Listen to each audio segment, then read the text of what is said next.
Hello my dear students, now we are going to start sequence, new topic in Python chapter 5, getting started with Python. Sequence क्या है? Sequence एक ordered collection of items है. different items को हम एक variable में collect कर सकते हैं, वो sequence कहलाता है. And there are three main types of sequence in Python are string, list and tuples. Okay. First we are taking string क्या है? Simply we talk about string that it is a group of characters. String is a group of character. आप जैसे for example मैंने यहाँ पे लिखा high, तो ये एक स्ट्रिंग बन गया. स्ट्रिंग को आप डबल कोट या सिंगल कोट में रिप्रेजेंट करेंगे. ठीक है, आपने किसी भी कैरेक्टर को, चाहे वो अल्फ़ाबेट है, चाहे वो स्पेशल सिंबल है, चाहे वो डिजिट है, अगर आपने उसको सिंगल या डबल कोट में रिप्रेजेंट कर दिया है तो वो, जैसे 90 मैंने लिखा है यहाँ पर, तो ये एक स्ट्रिंग बन जाएगा. ये स्ट्रिंग है.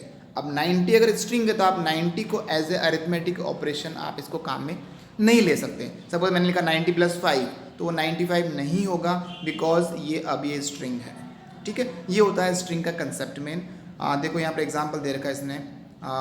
ये एग्जाम्पल यहाँ देखो, str1 एक वेरिएबल है. वेरिएबल आप कोई भी ले सकते हैं, जरूरी नहीं है स्ट्रिंग है तो str ही लिखें आप, ऐसा कुछ भी नहीं है. लेकिन str नहीं ले सकते आप. सिंपल str तो रिजर्व वर्ड है, तो ये आप नहीं ले सकते. str1, str2 like you can use here. तो str1 जैसे यहाँ पे दिया हुआ है और इसमें हेलो फ्रेंड स्टोर है. ठीक है, ऐसे str2 में 452 स्टोर कर रखा है. तो देखो यहाँ पर 452 को क्या कर रखा है, डबल कोट में कर रखा है, तो ये स्ट्रिंग है. ठीक है, और अगर स्ट्रिंग है तो वो न्यूमेरिकल ऑपरेशन को परफॉर्म नहीं करेगा. फाइन. वेरिएबल मैंने बताया आपको कोई भी ले सकते हैं आप. str नहीं ले सकते, str1 2 3 4 या xyz you can take like this. जैसे मैंने लिखा यहाँ पर x = कोई भी नंबर लिखा मैंने 7, तो यहाँ पर ये क्या हो गया, अभी ये स्ट्रिंग हो गया. ठीक है, ये तो था sequence number first that we have done string. Then second one हम ले रहे हैं यहाँ पर लिस्ट. ओके, लिस्ट देखो क्या होता है. लिस्ट में हम डिफरेंट डेटा आइटम्स को स्टोर कर सकते हैं एक वेरिएबल के अंदर. For example look at here, list1 एक वेरिएबल लिया हमने. फिर मैंने बताया आपको फिर से कि लिस्ट का मतलब ये नहीं कि आप वेरिएबल का नाम भी लिस्ट ही रखें, कोई भी नाम आप वेरिएबल का रख सकते हैं. वेरिएबल के रूल्स आपको पता है. तो यहाँ पर list1 के अंदर हमने देखो क्या स्टोर कर रखा है, 5 3.4 न्यू दिल्ली. सभी आइटम्स को कॉमा से सेपरेट करना है फर्स्ट थिंग. और लिस्ट के जो आइटम्स है वो स्क्वायर ब्रैकेट में क्लोज होंगे. You can see here square bracket लगा हुआ है.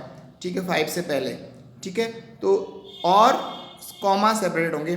डिफरेंट तरह के आइटम्स, यानी कि देखो इंटीजर भी ले रखा है इसने, फ्लॉट भी ले रखा है, स्ट्रिंग भी ले रखा है. सभी तरह के डेटा आइटम्स को आप एक लिस्ट में स्टोर करा सकते हैं. फाइन. एक एग्जाम्पल लेते हैं देखो अपन लिस्ट का. प्रैक्टिकली अपन इसको देखते हैं कि लिस्ट कैसे काम करता है. ये हमने पाइथन ओपन किया, कंसोल मोड पे बनाते हैं यहाँ पर. ये आपका प्रॉम्प्ट आ गया. ठीक है, सपोज मैंने एक वेरिएबल लिया, x एक वेरिएबल ले लिया मैंने. ठीक है, और यहाँ पर इसमें हम स्टोर कराते हैं ये इक्वल, और मैंने जैसे बताया आपको कि आपको यहाँ पर स्क्वायर ब्रैकेट ही यूज़ करना है, दूसरा ब्रैकेट यूज़ नहीं करना है. तो ये स्क्वायर ब्रैकेट देखो यहाँ पर. ठीक है, और डिफरेंट डेटा आइटम्स को अपन यूज़ कर सकते हैं. जैसे मान लो मैंने लिखा 7 लिखा है यहाँ पर, और कॉमा से आपको सेपरेट करना है. और डबल कोट में जैसे मैंने लिख दिया यहाँ पर, ये डबल कोट के अंदर ये ले लिया हाई, फिर कॉमा लगा दिया मैंने. ठीक है, 8.5 ये हमने फ्लॉट भी ले लिया. अब देखो यहाँ पर एक मिस्टेक हो गई, हाई को आपको वापस डबल कोट क्लोज भी करना होता है. यहाँ पर स्क्रीन पे आपको दिख रहा होगा आपको. देन फिर से कॉमा सेपरेट, और यहाँ ले लिया मैंने 8.5 ले लिया. ठीक है, इस तरह से डिफरेंट 3 तरह के आइटम ले, और भी आप ले सकते हैं, ऐसा कुछ नहीं है, कितनी भी वैल्यू आप ले सकते हैं. तो ये डिफरेंट तरह के आइटम्स को हमने स्टोर करा लिया.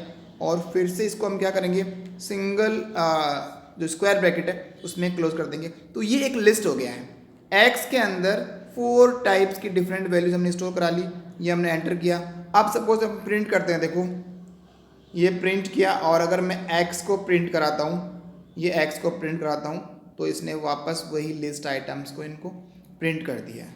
ठीक है, ये होता है. चलो एक चीज़ और मैं बताता हूँ आपको. यहाँ पर जैसे मान लो मैंने लिखा x और यहाँ लिखा मैंने 0, x of 0, तो क्या प्रिंट किया, देखो इसने 7 प्रिंट किया. इसका मतलब ये हुआ कि लिस्ट के जितने भी आइटम्स हैं उनकी इंडेक्सिंग होती है। तो यहाँ पर जो x0 पर है, x0 पे क्या है 7 है, x1 पे क्या होगा फिर हाई, x2 पर 8.5, x3 पर 800। क्लियर। तो ये इसको इंडेक्सिंग कहते हैं अपन, this is called indexing. Clear.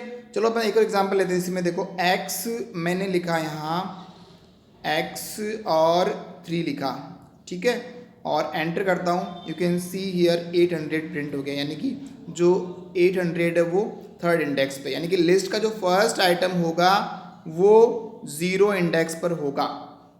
Clear. ये होता है लिस्ट पाइथन के अंदर, जिसमें अपन डिफरेंट अनऑर्डर्ड आइटम्स को स्टोर करा सकते हैं एक वेरिएबल के अंदर। बहुत अच्छा फंक्शन है ये पाइथन का। चलो नेक्स्ट अपन लेते हैं इसी के अंदर। ये था आपका लिस्ट, ठीक है, ये जो हमने अभी करा जस्ट। अब आता है तीसरा सीक्वेंस टपल। देखो टपल और लिस्ट में बहुत सिमिलरिटी है और एक डिफरेंस भी है।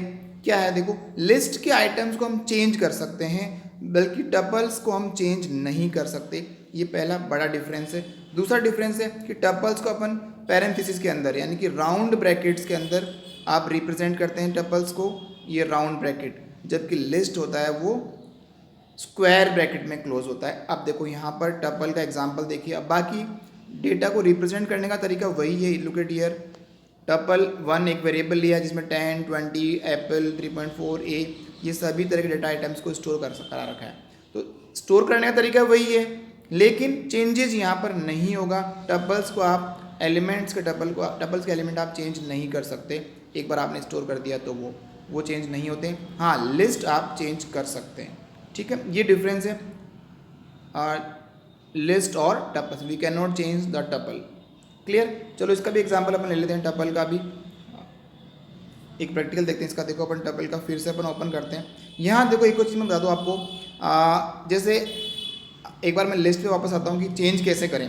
सपोज मैंने यहाँ पे लिख दिया x और ये मैंने यहाँ कर दिया x0 इक्वल्स टू, मैंने यहाँ लगा दिया 5, फाइन, और एंटर किया, ठीक है। Try to understand. अब मैं लिखता हूँ यहाँ पर प्रिंट x, एंटर किया, कितना है 5, हाई, 8.5 और 100। डिफरेंस देख लीजिए आप। यहाँ पर फर्स्ट टाइम जब मैंने लिस्ट किया था x में फर्स्ट नंबर पे 7 था, और प्रिंट x में इसने देखो क्या दिया था 7 हाई दिया था। यानी कि मैंने लिस्ट का जो फर्स्ट एलिमेंट है पहले 7 था, जिसको मैंने 5 कर दिया। यानी कि we can change the data items of list. अब एग्जाम्पल लेते हैं अपन टपल का। देखो जैसे मैंने लिखा है यहाँ पर एग्जाम्पल वेरिएबल लिया y equals to, round bracket में टपल को रिप्रेजेंट करते हैं अपन। सपोज 100 ले लिया मैंने यहाँ पर, और एक स्ट्रिंग ले लेते हैं अपन, मान लो डबल कोट में नंबर ले लेते हैं 7 ले लिया, फाइन, और एक नेम ले लेते हैं अपन किसी का, हेलो ले लिया। सपोज सिंगल कोट या डबल कोट के अंदर आप यूज़ कर सकते हैं किसी भी स्ट्रिंग को, हेलो, और ये लो, ठीक है। ये हमने 3 आइटम लिए। अब राउंड ब्रैकेट है इसलिए पाइथन ऑटोमेटिक समझ जाएगा कि ये क्या है, टपल है, और इसको अपन एंटर करें, y को प्रिंट कराएं एक बार, प्रिंट और y, ठीक है। ये देखो 107 और हेलो, ठीक है, y लिखा मैंने 107 और हेलो, वही बात है। अब मान लो जैसे मैं चेंज करना चाहता हूँ कि मुझे चेंज करना है, तो ये चेंज नहीं करेगा, क्योंकि आप टपल्स की वैल्यू को चेंज नहीं कर सकते। जो आपने दिया वही वैल्यूज़ रहेगी। मैंने यहाँ लिखा y0 इक्वल टू 8, इसने एरर दे दिया और साफ लिख रहा है कि tuple object does not support changing, यानी इसमें चेंज नहीं है पॉसिबल, ठीक है। तो ये था आपका आज का जो टॉपिक मैंने समझाया अभी आपको, कि सीक्वेंस जो है पाइथन में 3 टाइप्स के सीक्वेंस हैं, और तीनों स्ट्रिंग, लिस्ट एंड टपल्स जो हमने अच्छे से क्लियर कर लिए, ठीक है। Thank you very much.